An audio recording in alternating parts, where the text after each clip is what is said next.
Le cierra su puño, hágale así. Algunos tienen la mano más grande, otros más pequeña, pero dicen que el tamaño del corazón del ser humano es muy parecido al tamaño de su puño. Entonces, su corazón está en esta parte de aquí, el corazón físico, eso que Dios puso dentro de nosotros, que bombea la sangre, que juega un papel muy importante en nuestra salud y en nuestro cuerpo. Pero el corazón al que Dios se refiere en la Biblia, en su palabra, es ese corazón espiritual. Esa es la mente del ser humano, lo que nos guía a escoger, a tomar decisiones, a sufrir las consecuencias buenas o malas de las cosas que hacemos. Es lo que nos dice qué escuchar, qué oír, qué ver. Es lo que manda nuestro ser. Y algo que me llama la atención, mi hermano, es de que vivimos en una sociedad que le gusta, celebra y exalta esconderse detrás de un filtro, de una máscara. ¿Cuántos les ha tocado ver, o quizá en su teléfono usted tiene alguna aplicación de esas de filtros, verdad? O que lo hacen verse diferente, ¿verdad? Le quita un poco de papada, está medio moreno, lo hace más blanco, está blanco, lo hace más moreno, le quita algunas libras de más. Y el ser humano constantemente está buscando, porque yo lo he hecho y yo le aseguro que todos hemos estado en esa situación donde tratamos de esconder lo que hay en nosotros. No queremos que la gente sepa quiénes somos realmente. Y las redes sociales se prestan mucho para eso. De repente usted ve una persona que dice, ¿será la misma? ¿Verdad? Porque usted la conoce con un filtro o con algún Photoshop por ahí. Buscamos enmascarar, mi hermano, esas imperfecciones. Y yo creo que todos lo hemos pensado en alguna ocasión, ¿verdad? Esconder las imperfecciones, cómo taparlas, cómo verme diferente, lo que la sociedad llama, ¿verdad?, la imagen perfecta. Y hoy en mi oficina tengo, a los que me conocen, tengo varias máscaras de luchadores. Tengo una de Optimus Prime, de los Transformers también. Y a veces cuando uno se las pone, ¿verdad? O los niños cuando se ponen una máscara se transforman, ¿sí o no?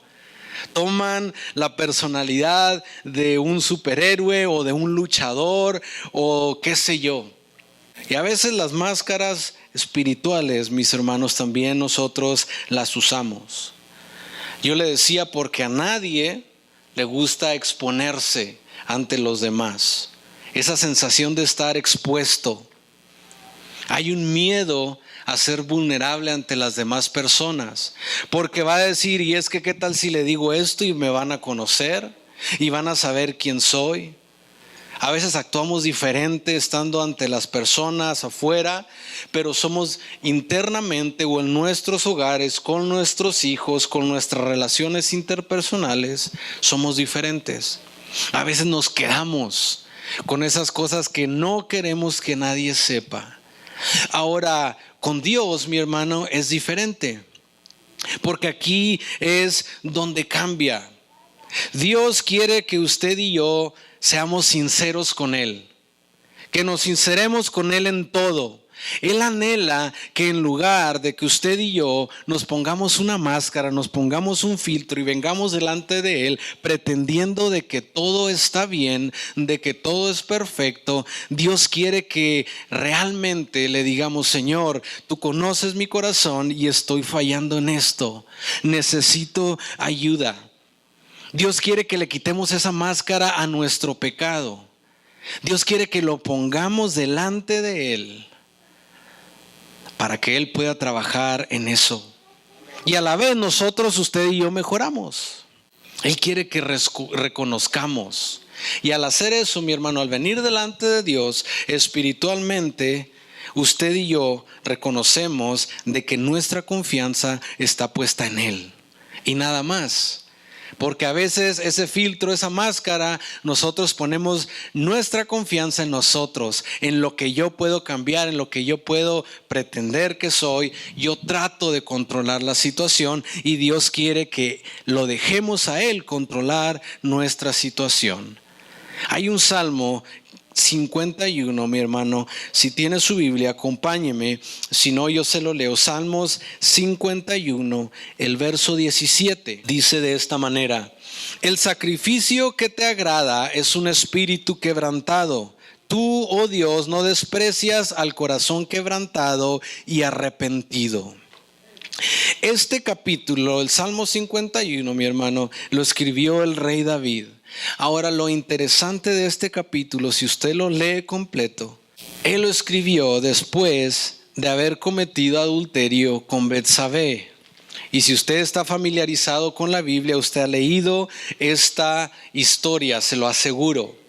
Ese rey David, ¿verdad? Que todos crecimos en la escuela dominical o de pequeñitos, ¿verdad? Viéndolo como un gran héroe, un gran guerrero, ¿verdad? Aquel que venció a Goliat, aquel que peleaba las batallas por el pueblo de Dios. Déjeme le digo que no era un hombre perfecto. Era un hombre igual a usted y a mí. Tenía las mismas tentaciones, veía lo mismo, sufría lo mismo. Él no estaba exento de enfermarse físicamente, de desanimarse. Incluso si usted lee el libro de los Salmos, usted va a ver en diferentes ocasiones donde él escribe una oración de clamor, donde él está sumamente desanimado, donde tiene un dolor, y él aún así pone su confianza en Dios. Ahora, cuando él escribe esto, él comete adulterio con Betsabé, y el asunto aquí es que ella era la esposa de uno de sus mejores amigos y uno de sus mejores capitanes. Hay una parte en la Biblia donde David le dedica espacio y tomó el tiempo para escribir una lista conocida como los valientes de David. Y en esa lista él menciona nombres y las hazañas que hicieron. Imagínese cómo se sentiría David en ese momento. Urías, eteo o elitita, como dice la Biblia, era el esposo de esta mujer llamada Betsabé. Urías está en la lista de los valientes de David. Urías fue un hombre que David mandó al frente de la batalla para que lo mataran durante la guerra y él poderse quedar con su esposa. David descuidó tanto su corazón que llegó al punto de sacrificar a uno de sus mejores hombres, soldados, capitanes y amigo por quedarse con su esposa. Fíjese qué historia tan tremenda. Ese es el trasfondo del verso 51. Porque cuántas veces no hemos leído, mi hermano, este pasaje y lo tomamos y nos gusta mucho, pero cuando entendemos el trasfondo, la historia de cómo se escribió, entonces lo pone a uno a pensar, ¿sí o no? Todo el capítulo es un clamor de David hacia Dios por su pecado. Tenía un dolor intenso. Él no lo podía soportar más. Y cuando no confesamos, mi hermano, nuestro pecado, el pecado nos posee. Por eso es tan importante reconocer como cristianos, cuando hemos aceptado a Jesucristo como Salvador, eso no quiere decir que somos perfectos. Hay un cambio que pasa instantáneamente, pero el proceso a la perfección espiritual toma el resto de nuestra vida. Eso no pasa al instante. Por eso hay personas que dicen, bueno, es que esta persona ya aceptó a Jesucristo, pero de repente hace esto y hace el otro, porque está en un proceso. Todos estamos en un proceso. Todos, usted y yo, y toma el resto de nuestra vida. No quiere decir que somos perfectos, quiere decir que vamos a seguir errando y vamos a seguir pecando. Y cuando no confesamos ese pecado ante Dios, ese pecado nos posee. Ese pecado nos pone cadenas a usted y a mí y nos aleja de Dios. Y entre más la pensamos, para sacarlo, para confesarlo, más difícil se hace poder confesárselo a Dios para que Él lo pueda quitar. Y me llama la atención cómo en este versículo se usa la palabra sacrificio. Y un sacrificio es algo que ha sido dedicado y rendido y no puede ser reclamado, espiritualmente y bíblicamente hablando. Y en la Biblia usted encuentra una generalidad de los sacrificios ofrecidos hacia Dios, donde la muerte era parte del proceso. O sea, imagínese lo importante, lo serio de un sacrificio. Y por eso David usa estas palabras. Usa la palabra sacrificio. Usa la palabra sacrificio. Ahora no está hablando de un sacrificio físico en ese momento, porque en el verso 16, antes del 17, dice David: tú no te deleitas en los sacrificios ni te complacen los holocaustos, de lo contrario te los ofrecería. O sea, David sabía que su pecado, que lo que había cometido, esa acción, que lo estaba carcomiendo por dentro. Él dice: si hubiera un número de animales, de becerros, de toros, que era lo que usualmente se sacrificaba hacia Dios, yo lo haría. Dice: pero no hay ni holocaustos ni sacrificios que te complacen, sino yo te los ofrecería. David conocía muy bien, mi hermano, el corazón de Dios. Es más, la Biblia menciona a David, este hombre que hizo todo esto tan malo, lo menciona como un hombre conforme al corazón de Dios. Él sabía que no había nada físico que pudiera él sacrificar ante Dios para apaciguar ese pecado, esa sensación, ese sentimiento que todos lo hemos sentido en algún momento, ¿sí o no? Todos, nadie es perfecto. Yo lo he sentido y usted lo ha sentido.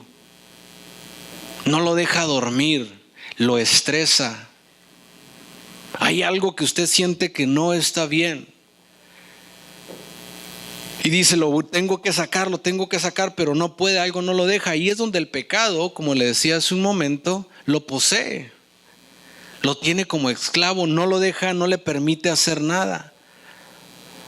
Y David dice: más sacrificios de animales no era lo que Dios estaba buscando. Lo que Dios estaba buscando y el sacrificio que David le estaba ofreciendo a Dios era un arrepentimiento verdadero. Un arrepentimiento verdadero. Ahora, cuando usted y yo pecamos, mi hermano, ¿buscamos un verdadero arrepentimiento delante de Dios o simplemente buscamos algún sacrificio o algún holocausto? ¿Cuántos podemos sincerarnos delante de Dios y decir: Señor, ¿sabes qué? La regué. Lo siento, perdóname, no debí de haber cometido esto. O buscamos algo más para traer delante de Dios, pensando que Él de esa manera va a decir: ¿sabes qué? Está bien. Cuando buscamos traer algo delante de Dios, mi hermano, simplemente por no traer un corazón quebrantado y arrepentido, nosotros estamos poniéndole una máscara a nuestro interior, a nuestro corazón espiritual. Estamos poniéndole un filtro a nuestro pecado para que se vea un poco mejor. Y Dios dice: ¿sabes qué? Déjate de eso. Ya no hay necesidad. Ahora lo único que necesito es de que vengas con un corazón arrepentido, realmente, de una manera genuina, y confesar nuestro pecado. Eso es todo lo que Dios quiere. A veces nosotros como cristianos nos complicamos la vida, mi hermano. Nos complicamos la vida y simplemente no queremos, ¿verdad? Y nos cuesta confesar y aceptar, y nos andamos complicando la vida. Es como cuando, yo sé que usted lo ha experimentado en alguna ocasión, yo lo he experimentado muchas veces. Esas horas en la noche cuando usted está dormido lo más cómodo, lo más a gusto posible, ¿verdad? Entre las 3, 2 de la mañana quizá está haciendo frío y usted está tapado así bien rico. Y le dan ganas de ir al baño. ¿Cuántos les ha pasado? A mí me ha pasado un montón de veces y yo sé que a usted le ha pasado también. Y usted está tan a gusto, pero siente esa sensación de ir al baño que no se levanta. Trata de dormirse y dice: no, es que si me duermo, ya más tarde, a las 8 timbra la alarma, a las 5, a las 4, qué sé yo, y ya, voy cuando me tenga que levantar. A los 5 minutos ya está otra vez. Se está medio quedando dormido, medio despierto, y tiene esa sensación de ir al baño y no se quiere levantar. Y ahí está incómodo, no puede dormir, se le espanta el sueño. Y yo digo: ¿qué nos tiene allí? ¿Qué me cuesta levantarme, ir al baño, verdad? Y regresar a dormir a gusto. Así de sencillo. A veces el pecado es de la misma manera. por no querer confesarlo, porque hasta cierto punto hay comodidad en lo que estamos. Y es que pues nadie me dice nada y pues nadie sabe y mejor no se lo confieso a Dios, que al cabo Él ya conoce mi corazón. Sí, sí conoce tu corazón, y porque conoce tu corazón quiere que lo mantengamos de una manera limpio, quiere que lo tengamos saludable todo el tiempo, lo más que nosotros podamos, y Él es el que nos ayuda y nos lleva a ese punto. Al momento que usted y yo nos arrepentimos, le decía, de una manera genuina, cuando rendimos nuestro pecado, nuestro sacrificio, como le decía hace un momento, en ese momento, en lo personal, yo he sentido que una tonelada de ladrillos me la quitan de los hombros. Cuando usted y yo confesamos nuestro pecado, mi hermano, ante Dios, usted se levanta de esa oración más liviano. Usted se levanta con paz en su corazón. Y si no lo ha experimentado, lo invito a que lo haga. Hágalo y verá cómo se va a sentir mejor. Cómo se va a sentir que puede respirar diferente. Es más, hasta feliz se siente.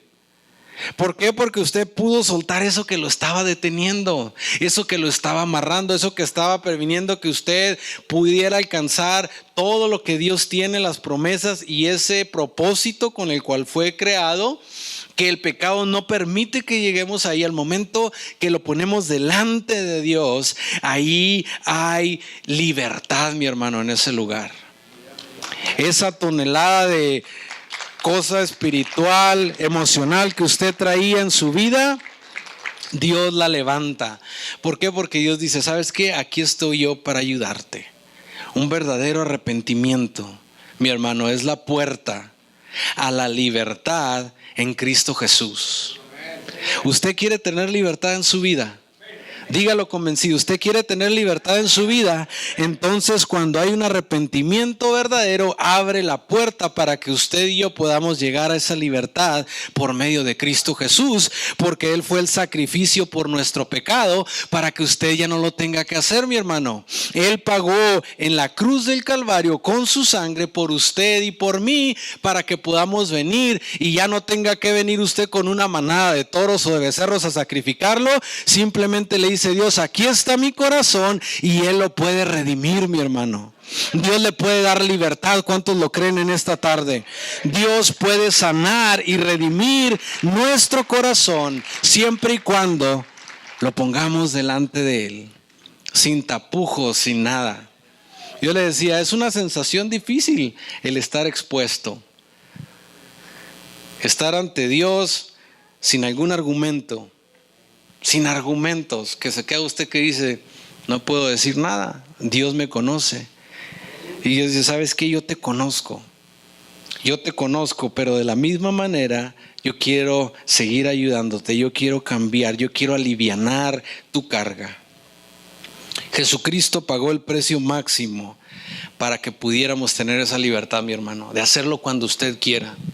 De no dejar que el pecado, que lo que hizo el día de ayer, anterior, lo esté atando, lo esté amarrando y no lo deje seguir moviéndose. Dios quiere que usted y yo sigamos cambiando, sigamos mejorando, que subamos al próximo nivel, ¿verdad? La Biblia dice de gloria en gloria, no es de gloria hacia atrás, ¿verdad? Hasta que termines en el suelo. No, comenzamos en el suelo y siempre, constantemente vamos hacia arriba. De repente quizá un paso hacia atrás, de repente se cae, pero como dice la Biblia, 7 veces cae el justo y 8 se levanta. El justo somos usted y yo, somos los cristianos, los que creemos en Cristo Jesús.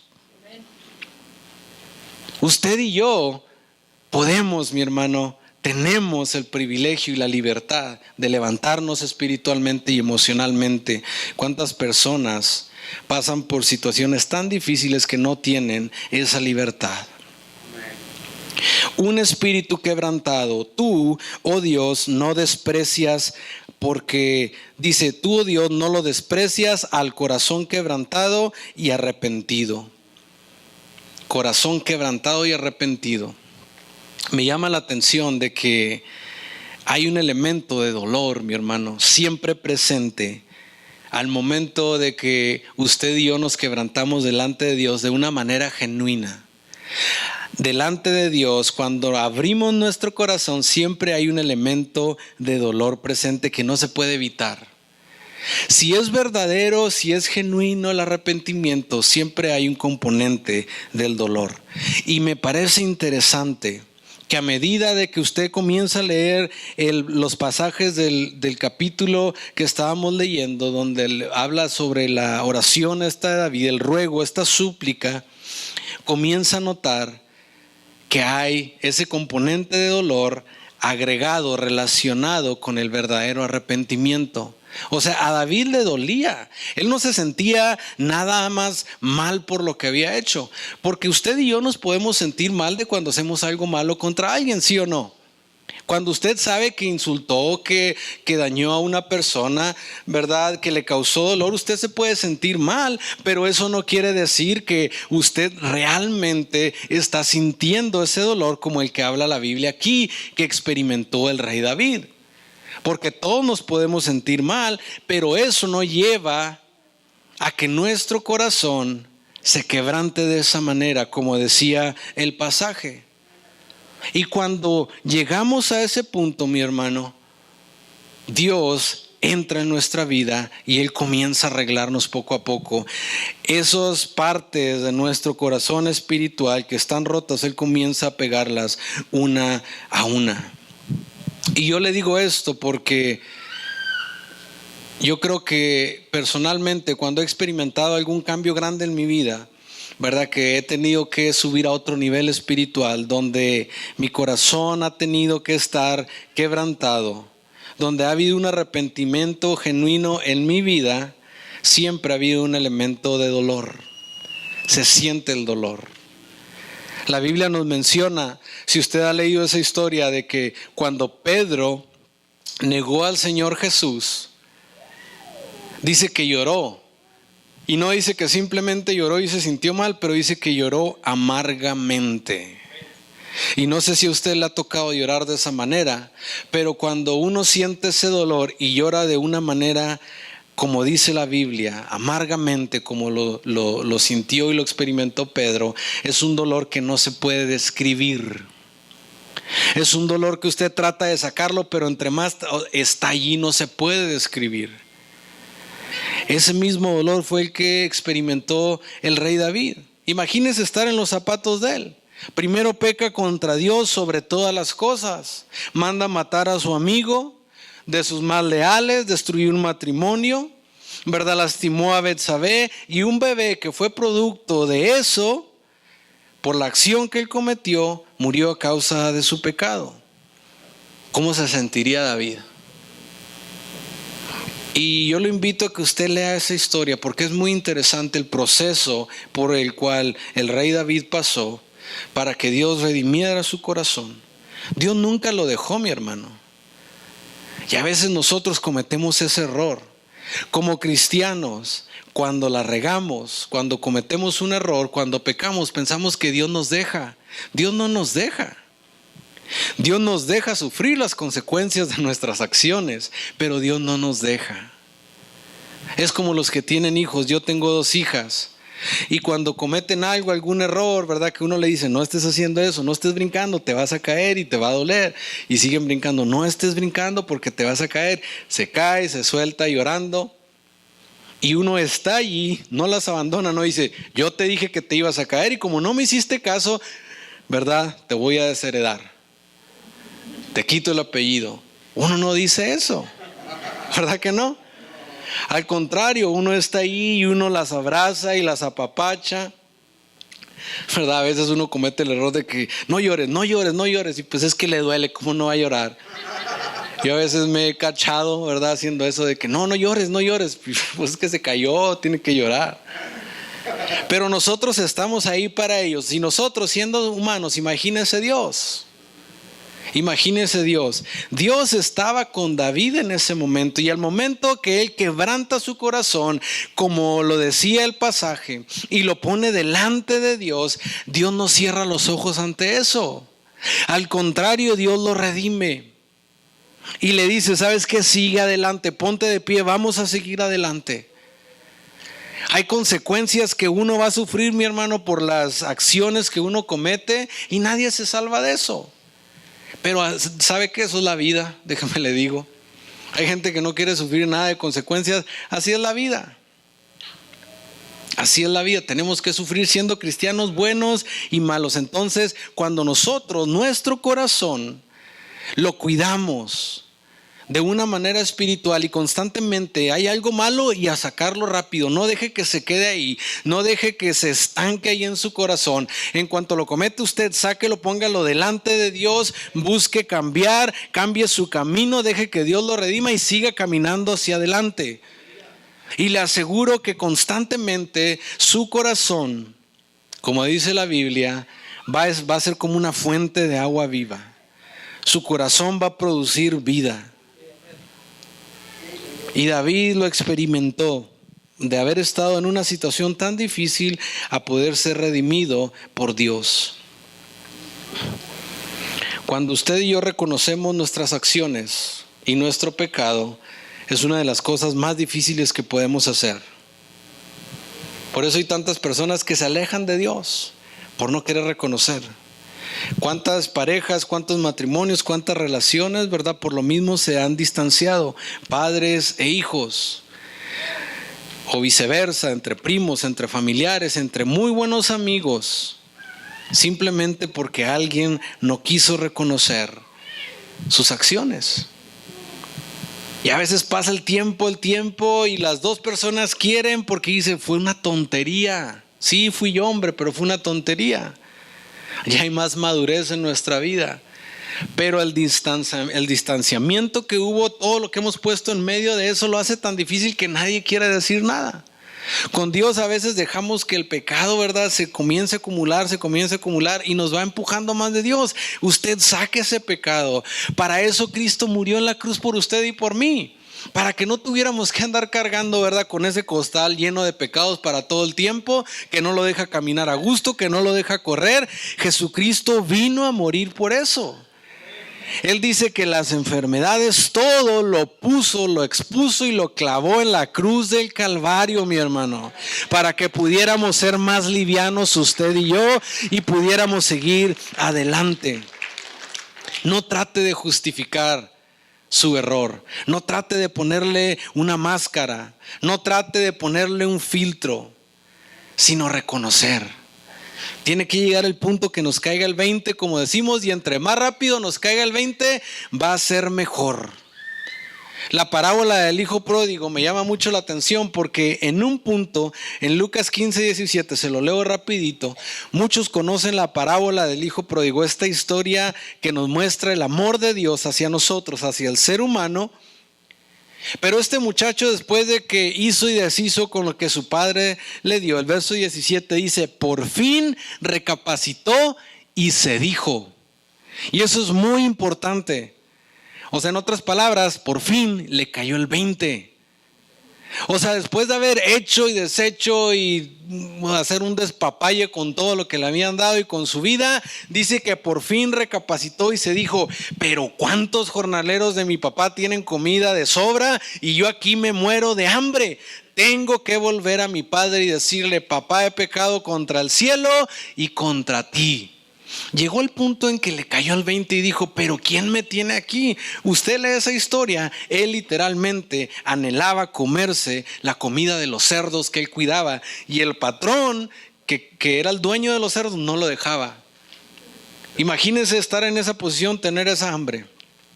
Y ahí es cuando él dice, ¿quién me tiene aquí? ¿Cuántos de los trabajadores de mi papá tienen comida de sobra y yo aquí anhelando la comida de los cerdos? Voy a regresar y pedir perdón. Todos tenemos la oportunidad, mi hermano, de regresar y de pedir perdón.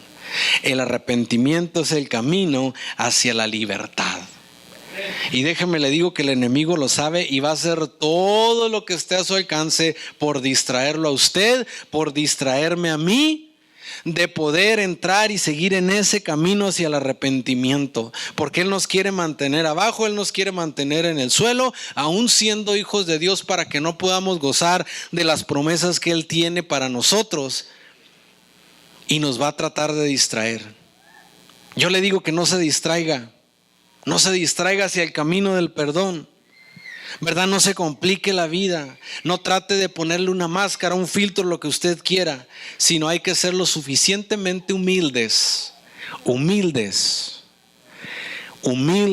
verdaderamente.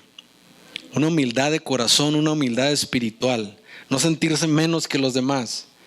¿Verdad? No buscar, ¿sabe qué? Pues es que como ya soy cristiano, voy a ser humilde y voy a buscar la peor ropa que tenga, la más rota, con un montón de agujeros, aunque pues eso es la moda, ¿verdad? Ahorita con las modas no se sabe ni quién anda bien ni quién anda mal.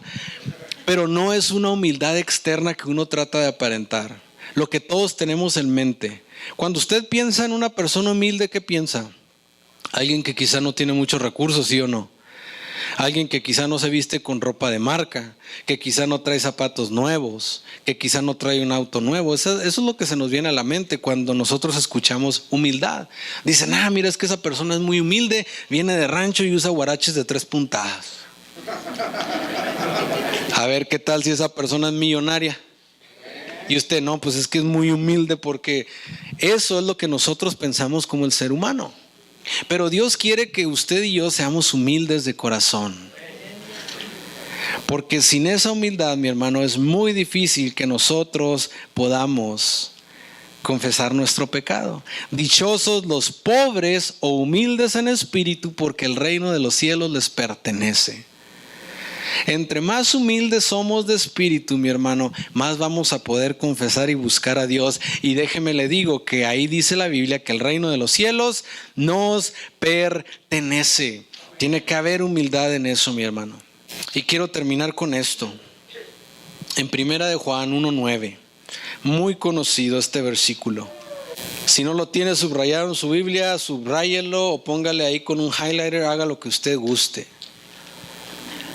Pero recuérdese este versículo, especialmente en esos momentos difíciles, ¿verdad? A veces lo leemos cuando están las cosas muy bien, pero cuando esté batallando, cuando esté en medio de una situación donde tiene que buscar de Dios, acuérdese de este versículo. Si confesamos nuestros pecados, Dios, que es fiel y justo, nos los perdonará y nos limpiará de toda maldad.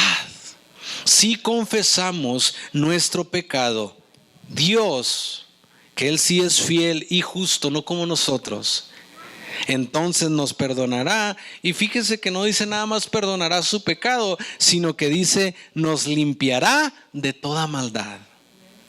Fíjese qué gran privilegio tenemos usted y yo de emocionalmente poder venir y descargar, ¿verdad? Eso que usted, toda la carga, de cuenta que trae un camión, un tráiler de esos grandotes. ¿Cuáles son los más grandes? ¿Cómo les dicen a los que, un semi o lo que usted quiera, ¿no? Total, usted le echa un montón de cosas ahí atrás. Le cabe bastante, haciendo usted por la vida, ¿verdad? Y anda de aquí para allá y de repente le echan más carga y de repente anda allá por las montañas, ¿verdad? Y va el camino así como que quiere y como que puede y como que no puede y de repente se hace hacia atrás.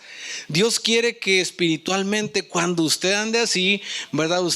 Yo creo que tienen un botón los camiones ahí o alguna palanquita, qué sé yo, que usted la levanta, se abre la puerta y se vacía todo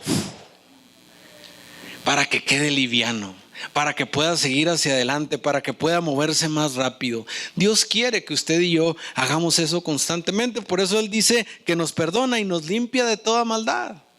Si confiesas tu pecado, Dios es fiel y justo para perdonar y limpiarte de toda maldad.